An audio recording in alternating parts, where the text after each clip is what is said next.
నమస్తే. శ్రీ గురుభ్యో నమః. శ్రీమాత్రే నమః.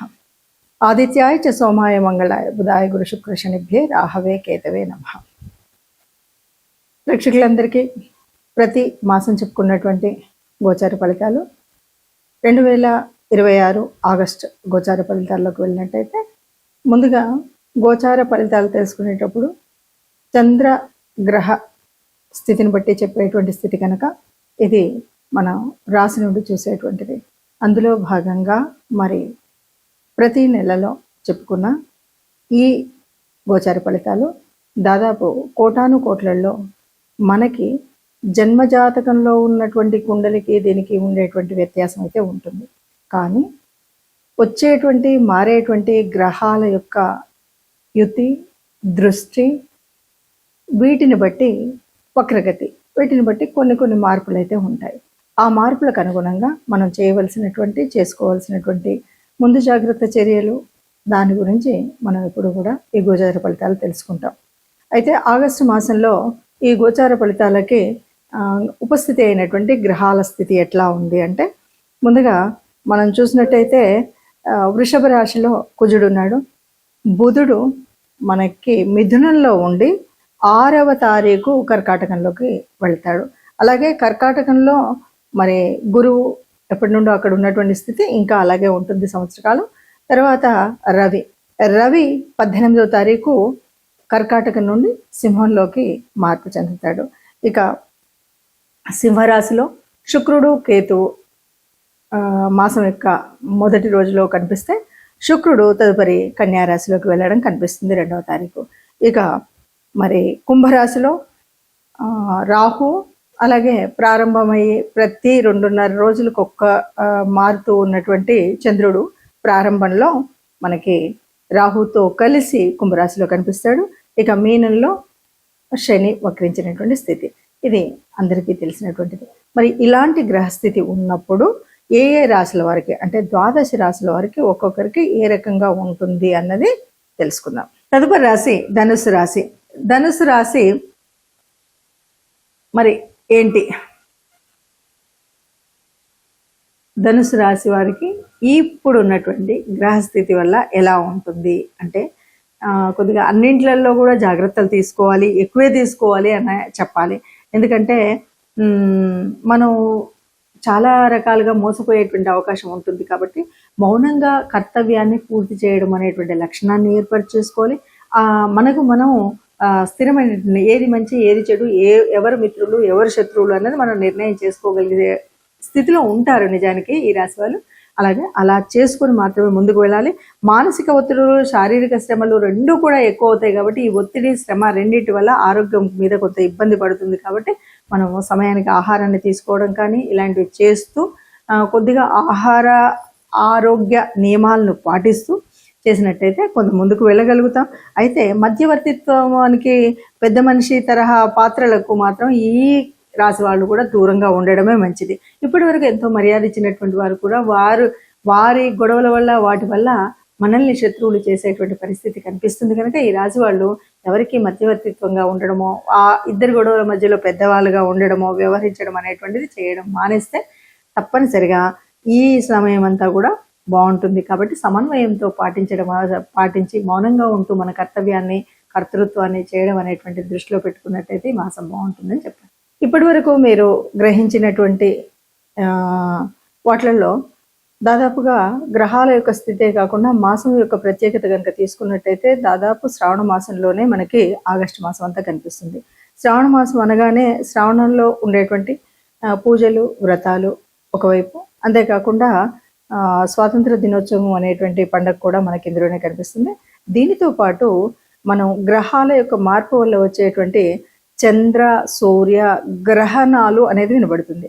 నిజానికి ఈ 2 గ్రహణాల్లో అమావాస్య, పౌర్ణమి రోజు వచ్చేటువంటి 2 గ్రహణాలు కూడా మన దేశంలో జరగవు కనుక, మన దేశంలో కనిపించవు కనుక, వీటి గురించి అంత ప్రాధాన్యత ఇవ్వడం కానీ, వాటిని గ్రహణ నియమాలను పాటించడం కానీ చేయనవసరం లేదు అని చెప్పచ్చు.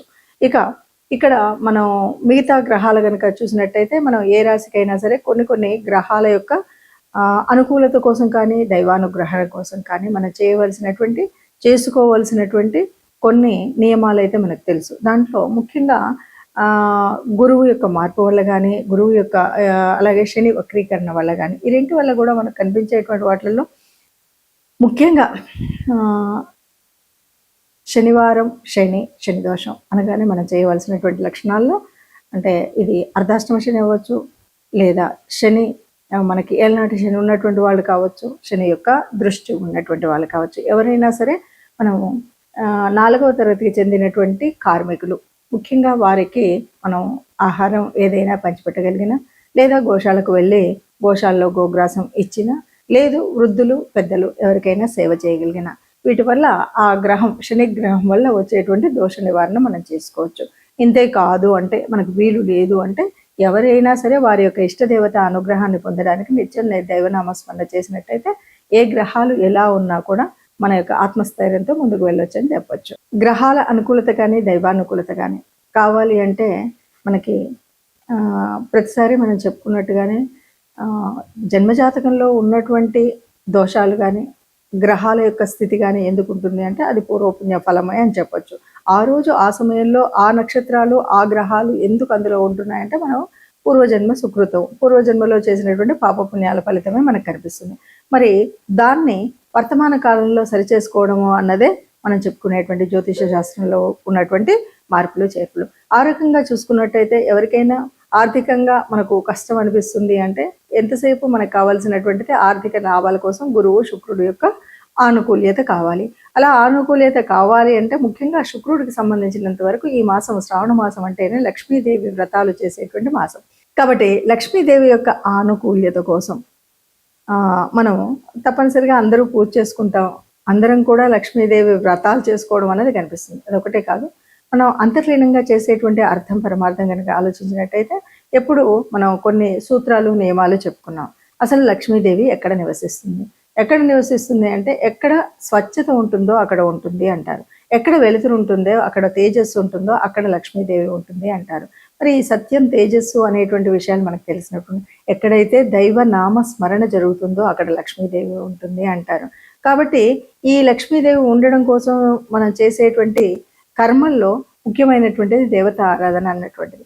అంతేకాదు ఎప్పుడైనా సరే గోమాత అనగానే గోమాతలో సర్వదేవత నిలయం అంటారు. ముఖ్యంగా పృష్ఠభాగంలో లక్ష్మీదేవి యొక్క స్థితి ఉంటుంది అని చెప్తాం.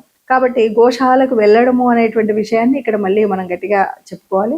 అలాగే ఈ మాసం అంతా కూడా లక్ష్మీదేవికి సంబంధించినటువంటి పూజలు స్త్రీమూర్తులైతే తప్పకుండా వాళ్లే చేస్తారు.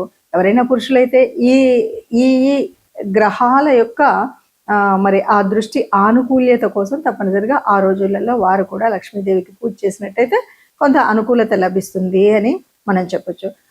ఏదేమన్నా సరే లక్ష్మీదేవి అనగానే అది చాంచల్యం కలిగినటువంటిది అందరికి తెలుసు. లక్ష్మి స్థిరంగా ఒక చోట ఉండదు, కానీ స్థిరంగా ఉండాలి అంటే తప్పనిసరిగా చేయవలసినటువంటి నియమాలు ఇంతకుముందే మనం చాలాసార్లు చెప్పుకున్నాం. అయినప్పటికీ కూడా లక్ష్మీదేవి మన దగ్గర ఉండాలంటే ఎప్పుడు కూడా ఆనందంగా, స్వచ్ఛంగా, సత్యంతో, గాలి వెలుతురు అన్నీ సరిగ్గా ఉండేలాగా ఉండడం, ఏదైనా అపశృతులు రాకుండా చూసుకోవడం అనేటువంటి మాటలు మనం ఎప్పుడు చెప్పుకుంటాం. ఆ విధంగా మనం ప్రవర్తించినట్టయితే, అలాగే సహాయం అనేది ముఖ్యంగా ఎవరైతే బాగా ఉన్న వాళ్ళకి సహాయం చేయడం అని కాదు, ఎవరైతే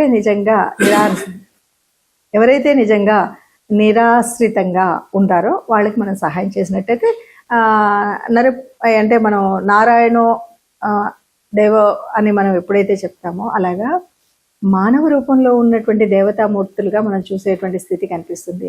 మనుషుల్లోనే మాధవుల్ని చూసేటువంటి పరిస్థితి కనిపిస్తుంది. కాబట్టి మనం ఎవరికైనా సహాయం చేసినట్టయితే లక్ష్మీదేవి మనకు అనుగ్రహిస్తుంది.